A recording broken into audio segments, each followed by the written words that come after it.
ආයුබෝවන් යාළුවෝ හැමෝටම. ඔන්න අදත් අපි ආවා අපේ රටේ ගොඩක් කතාබහට දක්වන හැමෝම ආදරය කරන කලාකාරිනියන් ගැන අපූරු කතාවක් අරගෙන.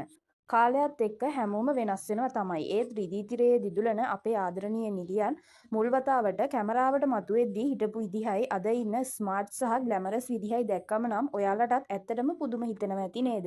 අපේ රටේ කලා ක්ෂේත්‍රයට පිවිසෙන ඕනම කෙනෙක්ගේ ගමන පටන් ගන්නේ හරිම සරල විදිහට. මතක ඇතිනේ ඔවුන්ගෙන් ගොඩක් අය මුල් කාලේ ටෙලි නාට්‍යවලට හෝ සිනමාවට එනකොට පෙනී සිටියේ හරිම ස්වභාවික බොළඳ සහ සරල පෙනුමකින්. ඒ කාලේ තිබුණු අල්ප මේකප් භාවිතය, සරල කොණ්ඩා විලාසිතා සහ සාමාන්‍ය ඇඳුම් පැළඳුම් එක්ක ඔවුන් අපේ හිතවල රැඳුනේ ඒ අපූරු අහිංසක සුන්දරත්වයෙන්. ඒත් අද කාලයත් එක්ක අලුත් වෙන ලෝකයේ ප්‍රවණතා එක්ක ඔවුන් Tamanගේ පෙනුම සම්පූර්ණයෙන්ම අලුත් කරගෙන තියෙනවා. නූතන විලාසිතා, අලුත්ම රූපලාවන්‍ය ශිල්පක්‍රම සහ නිරෝගී ශරීර ස්වභාවයන් පවත්වා ගැනීමත් සමග අද ඔවුන් පෙනෙන්නේ ජාත්‍යන්තර මට්ටමේ තරු වගේ. විශේෂයෙන්ම Tamanගේ ප්‍රියතම කලාකාරිනියන් මේ විදිහට පියවරෙන් පියවර දියුණු වෙමින් අලුත් මෝස්තර සහ ක්‍රමවේදවලට හැඩගැහෙනවා දකින්න එක රසිකයෝ විදියට අපිටත් ලොකු කුතුහලයක් වගේම සතුටක්. එදා තිබුණු ඒ බොළඳ පෙනුම වෙනුවට අද ඔවුන් ළඟ තියෙන්නේ ඉතාමත් ආත්ම විශ්වාසයෙන් පිරුණු නවීන පෙනුමක්.